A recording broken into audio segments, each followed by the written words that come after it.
Hello everyone. Let's get started. Today we're going to be talking about biochemistry. The way we're going to be breaking down this topic is to first just review some of the basics of chemistry, including atomic structure and the way that electrons behave around the atomic nucleus. We'll spend some time talking about covalent bonds and the concept of electronegativity, leading us into polar versus nonpolar bonding.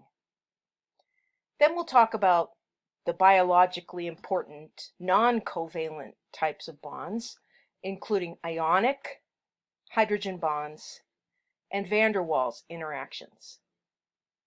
We'll review the chemistry of water, including its basic structure and properties, and we'll learn some new terminology for different types of water mixtures. And finally, we'll review the basic details of the 4 macromolecules, including carbohydrate, protein, lipid, and nucleic acid. But let's begin with a review of some terminology from chemistry. It's important that we're comfortable with the terms element, atom, molecule, and macromolecule as we move into our study of anatomy and physiology. Remember, when we use this term element, we're referring to one of the primary constituents of all of the matter on planet Earth. These are the things that cannot be broken down any further or converted into another substance. All of the elements are posted for us in the periodic table of the elements. Now, an atom is the subunit of an element. A molecule is a combination of atoms that have been joined together with covalent bonds. And finally, a macromolecule is one of the 4 large molecules that are found in all living cells.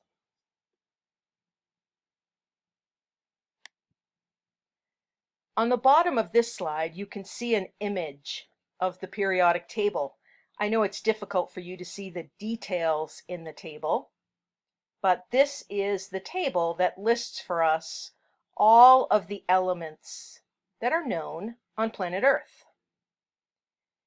Now, the periodic table can be a little daunting to look at and examine and try to understand.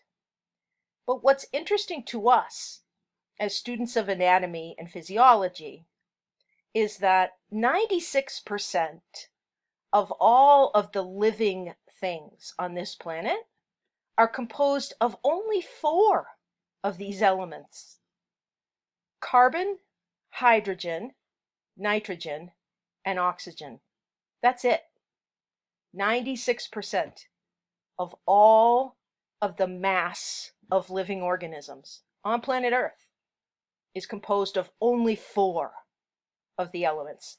So it's important for us to understand these 4 elements in detail, but we don't need to have a broader understanding of all of the other elements to understand anatomy and physiology.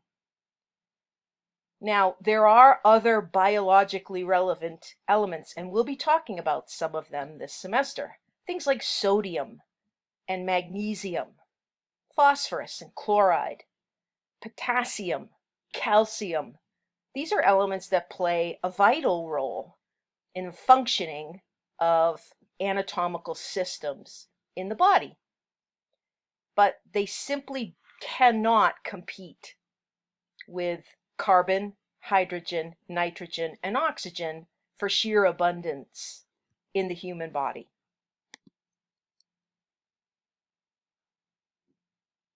So before we start talking about how the 4 critical elements interact with each other, we need to review some of the chemistry of the atom. Remember that an atom is simply a subunit of an element. So for any of the elements, we can talk about an atom of that element. Atoms are described in the periodic table in a couple of ways. First of all of the elements have a name and a chemical symbol. For example, carbon has the symbol capital C, and carbon happens to be one of our 4 critical elements. There are 2 number designations as well for each of the elements. The first one is the atomic weight, or what's sometimes referred to as atomic mass or mass number. I know that's confusing, but we're going to refer to it as atomic weight. The atomic weight of an atom is simply the number of protons in that atom and the number of neutrons joined together. These 2 types of particles, protons and neutrons, join together to create what's called the atomic nucleus. If you look at the diagram on the bottom of the slide, over on the right, what you're looking at over here is a picture of an atom. This happens to be a carbon atom. In the center of the drawing, you can see a cluster of small circles, both red and blue. This is a representation of the atomic nucleus. It's the combination of all of the protons and all of the neutrons that are found in a carbon atom. And it turns out that there are 6 of each. 6 protons, shown with the blue circles with the plus sign, and 6 neutrons, shown in red. If we go back over to the designation for carbon from the periodic table, we can see the atomic weight right here. 6 protons and 6 neutrons gives us an atomic weight of 12. Now you'll notice this number is not exactly 12, and that's because there are other forms of carbon besides this one. This is the most abundant form of carbon that we find on our planet, but there is a form of carbon called carbon-14, which has 2 extra neutrons in it. Carbon-14 is not the predominant form of carbon, but it gets averaged into the atomic weight. That's why the atomic weight for carbon is technically slightly more than 12. Now, the other number we need to understand is this number. This is the atomic number. And the atomic number is simply the number of protons that are inside any element. And again, for carbon, there are 6. So 6 protons in the atomic number, 6 protons and 6 neutrons in the atomic weight, or the mass number, and we have a carbon atom. A couple other things to remember about atomic structure. Neutral atoms, in other words, atoms that do not have a positive or a negative charge associated with them, have the same number of protons as they do electrons. For a carbon atom, since there are 6 protons, there are also 6 electrons. Now, when we're looking at charged atoms, we have a slightly different situation. The number of protons no longer equals the number of electrons in that charged atom. Something has shifted. We've either lost or gained electrons around the atomic nucleus, and that creates the charge.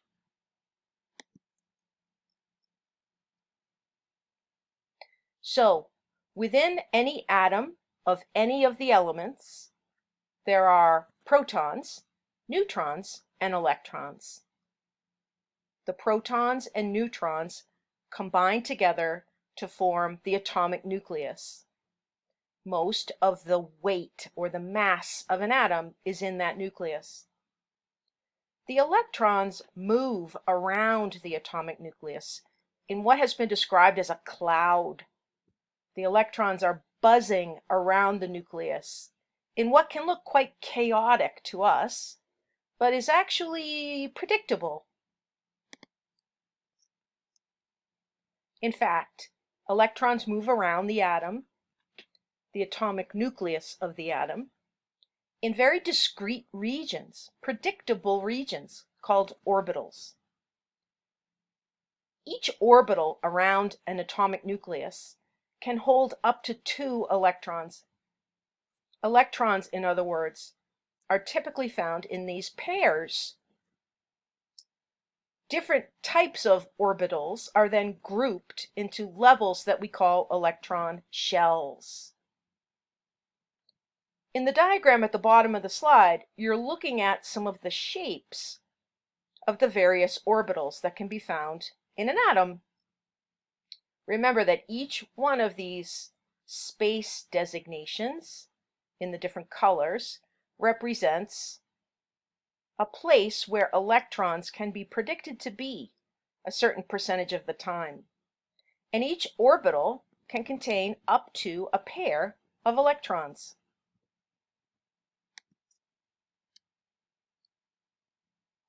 The orbitals are then grouped into these electron shells. When we go back to the image of the carbon atom that we looked at just a minute ago, the electron shells are depicted by concentric circles around the atomic nucleus. So for our carbon atom, remember we have 6 protons and 6 neutrons. We must have 6 electrons. You'll notice that there are 2 in this shell, and the other 4 are sitting in this shell. So there's certain orbitals combined to make each one of these shells. Now, why do we care about this type of information when we're preparing to talk about anatomy and physiology? Well, it turns out that the outermost shell around an atom is what we call the valence shell. And it's the outermost valence shell that sometimes contains unpaired electrons. Unpaired electrons are important in biology because they are available for chemical reactions. In other words, unpaired electrons in the valence shell create instability around an atom and make that atom ripe for a chemical reaction with other atoms. If you take a look at the picture at the bottom of this slide, this is a representation of a copper atom. Again, the atomic nucleus is right in the center, and then you can see not 2, but 1, 2, 3, 4 electron shells, and all of the electrons that inhabit those shells. If you look at the outermost shell, or the valence shell, you can see this single unpaired electron. This is unstable, and this copper atom will be seeking out a way to gain stability by participating in a chemical reaction. Nature seeks stability. You'll hear me say that again and again. Atoms are simply more stable when they have a full valence shell. In other words, when there are no unpaired electrons in their valence shell. So what does an atom do when it has unpaired electrons like that? Well, it forms covalent bonds with other atoms. Valence shells can be filled, in other words, no unpaired electrons, through the formation of a type of chemical bond called a covalent bond. All a covalent bond is a pair of shared electrons between 2 atoms. In other words, 2 atoms that each have an unpaired electron can come together and share their unpaired electrons so that they now each have a pair. That's all a covalent bond is. Covalent bonds are strong, they are stable, and they are the foundation of molecules. Atoms come together and bind to each other covalently by sharing electrons. And that is how molecules are built. For example, two hydrogen atoms can come together and share their unpaired electrons and create a covalent bond, creating hydrogen gas, or H2. Two hydrogen atoms can come together with an oxygen atom and create water through covalent bonding.